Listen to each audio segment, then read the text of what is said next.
Hello students, मैं Manoj sir पुनः आप सभी का कॉमर्स गुरु चैनल पर स्वागत करता हूं। बच्चों, आज के इस वीडियो में मैं कल का जो साइंस का आपका एग्ज़ाम होने वाला है क्लास 9th का, उसके लिए 50 प्रश्नों का एक सेट लेकर के आया हूं, जो कि बहुत ही वीवीआई क्वेश्चन है, यानी वेरी वेरी इंपॉर्टेंट क्वेश्चन है। अगर आप इन 50 प्रश्नों को पढ़ लेते हैं तो मुझे उम्मीद है कि आपके कल के एग्ज़ाम में आने वाले जो प्रश्न होंगे वो बहुत ही आसान और आपके लिए बहुत ही अच्छे होने वाले हैं। तो आइए फटाफट इन 50 प्रश्नों के सेट को देखते हैं। तो वीडियो पर यदि आप नए हैं, चैनल पर नए हैं, तो प्लीज़ चैनल को सब्सक्राइब कर लें, वीडियो को लाइक करें और अपने दोस्तों में ज़रूर वीडियो को शेयर करें। आइए फटाफट प्रश्नों को देखते हैं। जो फर्स्ट क्वेश्चन है, बल का एसआई मात्रक क्या है? तो आप जानते हैं बल का एसआई मात्रक क्या है, न्यूटन है। ठीक है, आगे चलिए। बल का एसआई मात्रक न्यूटन है। दूसरा प्रश्न है, द्रव्यमान और वेग के गुणनफल को कहते हैं। तो जो द्रव्यमान और वेग का गुणनफल होता है वो क्या होता है, यहाँ पे आंसर देखिए दिया हुआ है, संवेग। ठीक है, ऑप्शन फर्स्ट जो है वो करेक्ट है। अगला प्रश्न है, प्रत्येक क्रिया के समान एवं विपरीत प्रतिक्रिया होती है, गति का कौन सा नियम है? तो आप जानते होंगे यह गति का तीसरा नियम है, क्रिया प्रतिक्रिया का नियम जिसे कहते हैं। ठीक है, न्यूटन के जो गति का नियम है उसी में से एक ये है। आगे चलिए, क्वेश्चन नंबर 5 है, पृथ्वी के गुरुत्वीय त्वरण का मान है। तो पृथ्वी के गुरुत्वीय त्वरण का मान कितना है? आपको पता होगा, नहीं पता होगा तो इसको नोट कर लिए, 9.8 मीटर प्रति सेकंड। ठीक है, स्क्वायर। ठीक है, ये जो है आपका ऑप्शन 2 जो है ये करेक्ट है। ये सब जो क्वेश्चन मैं आपको बता रहा हूँ ये कल के एग्जाम के लिए बहुत ही महत्वपूर्ण प्रश्न है। धनुष की तानिका डोरी में कौन सी ऊर्जा संचित होती है? तो धनुष की जो तानिका डोरी होती है उसमें कौन सी होती है? स्थितिज ऊर्जा होती है। ठीक है, स्थितिज ऊर्जा होती है। यहाँ देखिए आंसर मैंने लिख रखा है, आप इसको देख सकते हैं। नेक्स्ट क्वेश्चन, कार्य करने की दर को कहते हैं। तो जो कार्य करने की दर होती है उसे क्या कहते हैं? कार्य करने की दर को यहाँ पे देखिए उत्तर दिया हुआ है, शक्ति कहते हैं। क्या कहते हैं? शक्ति। ठीक है, मैंने आंसर को नीचे लिख रखा है, पहले आप अपने आप से, अपने अंदाज से या अपने अनुभव से, ज्ञान से प्रश्न के उत्तर को देने का प्रयास करें। उसके बाद मैं आपको आंसर दिखा ही रहा हूँ, तो मुझसे प्रश्न बताने के पहले आप खुद अपने मन में उसके आंसर को ढूंढ लिया करिए और देखिए कि आप कितना सही किए, आपकी तैयारी कैसी है। क्वेश्चन नंबर 8 देखिए, किसी वस्तु का वेग दुगुना कर दिया जाए तो उसकी गतिज ऊर्जा कितनी हो जाएगी? तो उसकी गतिज ऊर्जा कितनी हो जाएगी? चौगुनी हो जाएगी। ठीक है, उसकी गतिज ऊर्जा चौगुनी हो जाएगी। अब नेक्स्ट क्वेश्चन, क्वेश्चन नंबर 9, आवृत्ति का एसआई मात्रक क्या है? तो आवृत्ति का एसआई मात्रक क्या है? हर्ट्ज है। ठीक है, हर्ट्ज जो है एसआई इसका मात्रक है आवृत्ति का। ठीक है, आवृत्ति नहीं, आवर्ती का। ठीक है, आगे देखिए। नेक्स्ट क्वेश्चन है, वेग में परिवर्तन की दर है। तो वेग में जो परिवर्तन होता है उसकी दर क्या कहलाती है? तो उसकी दर जो है वो त्वरण कहलाती है। ठीक है, त्वरण कहलाती है। आगे चलिए, नेक्स्ट क्वेश्चन, सार्वत्रिक गुरुत्वीय स्थिरांक जी का एसआई मात्रक क्या होगा? तो जी का एसआई मात्रक क्या होगा? ये ऑप्शन जो थर्ड है वो करेक्ट है आपका ऑप्शन। ठीक है, आगे चलिए, नेक्स्ट क्वेश्चन देखते हैं, ऊर्जा का व्यावसायिक मात्रक क्या है? तो ऊर्जा का जो व्यावसायिक मात्रक है वो क्या है? इसको बोलते हैं हम लोग किलोवाट घंटा या किलोवाट आवर। ठीक है, आगे चलिए, नेक्स्ट क्वेश्चन, 10 डिग्री सेल्सियस तापक्रम बराबर है। तो ये कितने केल्विन के बराबर होगा? ये आपका हो जाएगा, ठीक है, 283 केल्विन। 10 डिग्री जो सेल्सियस होगा वो 283 केल्विन के बराबर हो जाएगा। आगे देखिए, 14वां प्रश्न है, कोई कार एक समान रूप से त्वरित होकर 5 सेकंड में 5 मीटर प्रति सेकंड से 10 मीटर प्रति सेकंड की गति प्राप्त करती है, उसकी त्वरण है, उसकी त्वरण कितनी है? ऑप्शन सेकंड ये जो है इसका सही है। ठीक है, आगे चलिए, next question, question number 15, Newton के दूसरे नियम से किसकी माप प्राप्त होती है? ठीक है, न्यूटन के दूसरे गति नियम से किसकी माप प्राप्त होती है? तो यह है बल। ठीक है, आगे चलिए, बल की प्राप्त होती है। 16वां प्रश्न है, सभी वस्तुएं अपनी अवस्था में परिवर्तन का विरोध कराती हैं, यह गुण कहलाता है। तो यह गुण क्या क्या कहलाता है? तो यह ऑप्शन जो जो आपका सेकंड है, जड़त्व का नियम, जो कि न्यूटन के द्वारा ही दिया गया है, जड़त्व का नियम। ठीक है, ये है। आगे वाला प्रश्न देखिए, क्वेश्चन नंबर 17 है, बहती हवा में कौन सी ऊर्जा होती है? बहती हवा में कौन सी ऊर्जा होती है? तो बहती हवा में आपका गतिज ऊर्जा होती है। हवा जो है वो गति करती रहती है। ठीक है, इसलिए उसमें गतिज ऊर्जा होती है। क्वेश्चन नंबर 18 देखिए, किसी वस्तु पर 5N बल लग रहा है, बल की दिशा में वस्तु 2 मीटर विस्थापित होती है, किया गया कार्य होगा।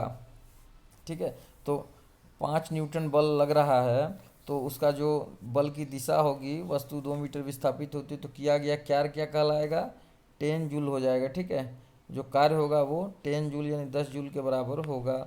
अब यहाँ दिया है h ऊंचाई पर स्थित मास यानी द्रव्यमान वाली वस्तु की स्थितिज ऊर्जा क्या होगी।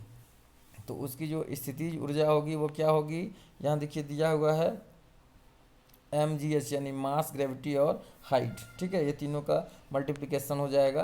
क्वेश्चन नंबर 20 है, ऊर्जा है, तो ऊर्जा क्या है, कार्य करने की क्षमता है, कार्य करने की दर है, कार्य में परिवर्तन है या इनमें से कोई नहीं। तो ये क्या है, कार्य करने की क्षमता है। आगे चलिए क्वेश्चन नंबर 21, निम्न में से कौन तत्व है, निम्न में कौन एक तत्व है, तो ऑक्सीजन, आप जानते ही होंगे ऑक्सीजन एक तत्व है। आगे चलिए क्वेश्चन नंबर 22, किसी तत्व के परमाणु में 18 न्यूट्रॉन एवं 17 प्रोटॉन है, तत्व का परमाणु द्रव्यमान होगा। तो परमाणु द्रव्यमान कितना होगा, 35 होगा। ठीक है, 35। नेक्स्ट क्वेश्चन, सोडियम का सही इलेक्ट्रॉन विन्यास निम्न में से कौन सा है। तो यहाँ देखिए नीचे दिया हुआ है ऑप्शन 4 जो है 2, 8 और 1। आगे ओजोन गैस पाई जाती है, तो ओजोन गैस कहाँ पाई जाती है, समताप मंडल में पाई जाती है।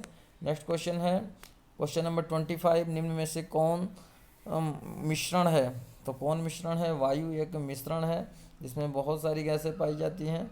आगे चलिए क्वेश्चन नंबर 26, अवोगाड्रो संख्या का मान है। तो यहाँ देखिए मान दिया हुआ है ऑप्शन 3 जो है 6.022 इंटू 10^3। ठीक है, 10 के घात 23 है। आगे चलिए 27वां प्रश्न है, रदरफोर्ड का अल्फा कण प्रतिकरण प्रकीर्णन प्रयोग किसकी खोज के लिए उत्तरदायी था।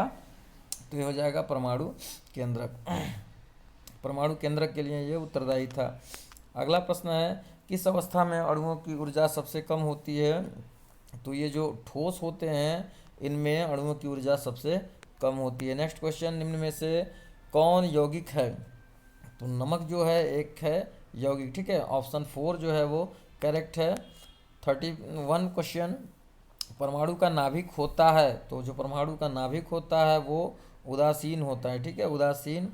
आगे देखिए क्वेश्चन नंबर 32, अक्रिय गैस है, तो जो हीलियम गैस होती है वो अक्रिय गैस होती है, हीलियम गैस। ठीक है, हीलियम गैस। नेक्स्ट क्वेश्चन देखते हैं हम लोग फटाफट, हाइड्रोजन की संयोजकता है, तो हाइड्रोजन की संयोजकता कितनी है, हाइड्रोजन की संयोजकता जो होती है वो 1 होती है। आगे चलते हैं, प्रकृति में कौन सा पदार्थ ठोस, द्रव और गैस तीनों अवस्थाओं में पाया जाता है। तो ये जो जल है, ये जल ठोस, द्रव और गैस तीनों अवस्थाओं में पाया जाता है। यानी इसका जल जो होता है जब ठोस अवस्था में होता है तो बर्फ होता है, द्रव अवस्था में होता है तो जल के रूप में होता है, और गैस अवस्था में होता है तो जब उसका वाष्पीकरण होता है, इवेपोरेशन, उस अवस्था को हम लोग वाष्पीकरण में गैस की अवस्था में देखते हैं। क्वेश्चन नंबर 35 देखिए, यदि किसी तत्व का परमाणु क्रमांक A तथा परमाणु द्रव्यमान Z है तो उसके परमाणु क्रमांक में उपस्थित न्यूट्रॉनों की संख्या होगी। तो जो उसके न्यूट्रॉनों की उसमें उपस्थित न्यूट्रॉनों की संख्या होगी वो क्या होगी, परमाणु द्रव्यमान माइनस आपका हो जाएगा परमाणु क्रमांक। ठीक है, Z-A। आगे देखिए 36 क्वेश्चन नंबर, आत्महत्या की थैली कहा जाता है, तो लाइसोसोम को जो है आत्महत्या की थैली कहा जाता है। नेक्स्ट क्वेश्चन है क्वेश्चन नंबर 37, कोशिका का पावर हाउस है, कोशिका का पावर हाउस। ठीक है, यानी कोशिका का जो है वो निर्माण कहाँ होता है, तो माइटोकॉन्ड्रिया। ठीक है, माइटोकॉन्ड्रिया। आगे है, मलेरिया का रोग वाहक है, मलेरिया का रोग किसके द्वारा फैलता है, तो ये मच्छर के द्वारा। इस मच्छर जो होता है इसका वाहक होता है, कभी कभी एग्जाम में पूछ देता है वो किस प्रकार का वो होता है, तो वो होता है मादा एनोफ्लीज मच्छर। ठीक है, तो आप इसको भी ध्यान रखिएगा। 39 क्वेश्चन है, एक सूक्ष्म पोषक तत्व है, तो ये है जस्ता। ठीक है, जस्ता जो है एक सूक्ष्म पोषक तत्व है। आगे है, पादप और जंतु कोशिका में प्रमुख अंतर है, तो पादप और जंतु में पोषण संबंधी, गति संबंधी, वृद्धि संबंधी और श्वसन संबंधी। तो इसका उत्तर क्या हो जाएगा आपका, गति संबंधी। ठीक है, इनमें अंतर जो है गति का है, बाकी सभी सेम है। आगे देखिए क्वेश्चन नंबर 41, मेंढक है, मेंढक क्या है, उभयचर है, सरीसृप है, कृमि है, आर्थ्रोपॉड है। तो ये उभयचर है। ठीक है, उभयचर किसे कहते हैं? जो जल और थल दोनों में होते हैं उनको हम उभयचर कहते हैं। एक विश्वव्यापी बीमारी है, टीबी, हैजा, सिरदर्द, एड्स। तो जो एड्स है वो आजकल विश्वव्यापी बीमारी हो गई है। एड्स जानते ही होंगे आप लोग। आप लोग इतने समझदार तो हैं ही हैं।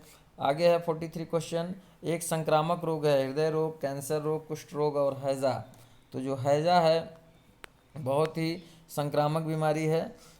ठीक है, हैजा जो है एक संक्रामक बीमारी है जो कि जब ये फैलने लगता है, इसका संक्रमण बढ़ता है तो ये बहुत तेज़ी से इसका विस्तार होता है। आगे देखिए क्वेश्चन नंबर 44। मानव शरीर की सबसे लंबी कोशिका है। तो तंत्रिका कोशिका, आसान प्रश्न है। तंत्रिका कोशिका जो है वो सबसे लंबी कोशिका है। आगे है जंतु जगत का सबसे अधिक विकसित समूह है। तो सबसे अधिक विकसित समूह क्या है? तो है आपका स्तनधारी। ठीक है, स्तनधारी आपका सबसे विकसित समूह है। Question number 46। एक दीर्घकालिक रोग है, मलेरिया, एक्जिमा, जुकाम, हैजा। एक दीर्घकालिक रोग कौन सा है? तो यह है एक्जिमा। ठीक है, एक्जिमा जो है एक दीर्घकालिक रोग, यानी ये होने के बाद जल्दी जाता नहीं है। 47 नंबर क्वेश्चन। पेचिस का रोग कारक जीव है। तो पेचिस किसके कारण होता है? तो पेचिस आप जानते हैं ये परजीवी होते हैं, उनके द्वारा पेचिस हो जाता है। पेचिस यानी जब आपका लूज मोशन हो जाता है, पेट खराब होने लगता है, उससे पेचिस कहा जाता है। आइए आगे देखते हैं हम लोग। वे प्राकृतिक पदार्थ जिनका उपयोग मनुष्य अपने जीवन यापन एवं विकास के लिए करता है कहलाते हैं। तो ये प्राकृतिक संपदा हो जाएगा। ठीक है, अब हम लोग सेकेंड लास्ट पे आ गए हैं। तो अभी तक आपने चैनल को सब्सक्राइब नहीं किया है तो पहले फटाफट चैनल को जरूर सब्सक्राइब कर लें। और ऐसे ही model set, VI question, viral paper और आंसर की देखने के लिए चैनल के साथ जुड़ जाएं। आपको मैं बता दूं कि आपका एग्ज़ाम के बाद, हर एग्ज़ाम के पेपर के बाद आपका आंसर की जो है सबसे पहले कॉमर्स गुरु चैनल पर डाल दिया जाता है, जो कि सबसे विश्वसनीय होता है। तो आप चैनल पर ज़रूर जाएं और अपने प्रश्नों के उत्तर को मिलाएं और कमेंट करके ज़रूर बताएं कि आपके कितने क्वेश्चन सही हुए हैं। आइए सेकंड लास्ट क्वेश्चन देखते हैं। कार्बोहाइड्रेट प्रधान फसल है, यानी कार्बोहाइड्रेट प्रधान फसल। तो ये आपका हो जाएगा ऑप्शन सेकंड, गेहूँ। गेहूँ में है जो कार्बोहाइड्रेट प्रचुर मात्रा में पाई जाती है। अब हम लोग आगे हैं लास्ट क्वेश्चन की तरफ। ठीक है, लास्ट क्वेश्चन जो है, किस जंतु में गिल पाए जाते हैं? गिल जानते हैं? तो किस जंतु में होते हैं? तो गिल जो होते हैं वे आपके मछली में होते हैं। ठीक है, मछली जो होता है जब वे श्वसन करता है तो गिल के माध्यम से ही श्वसन करता है। ठीक है, देखिए जो श्वसन होता है, ये जो जीवित वस्तुएं होती हैं वे श्वसन क्रिया करती हैं। जो सांस अंदर लेना और बाहर लेना, वो जो क्रिया होती है वो श्वसन क्रिया होती है। और ये श्वसन क्रिया जो जीवित वस्तुएं होती है लगभग कुल 4 प्रकार से कहें तो लिया जाता है। जैसे मानव जो होता है वो लंग्स यानी फेफड़ों की मदद से लेता है। ठीक है, फेफड़ों की सहायता से। और जो मछलियाँ होती हैं वो गिल की सहायता से लेती हैं। ठीक है, गिल की सहायता से।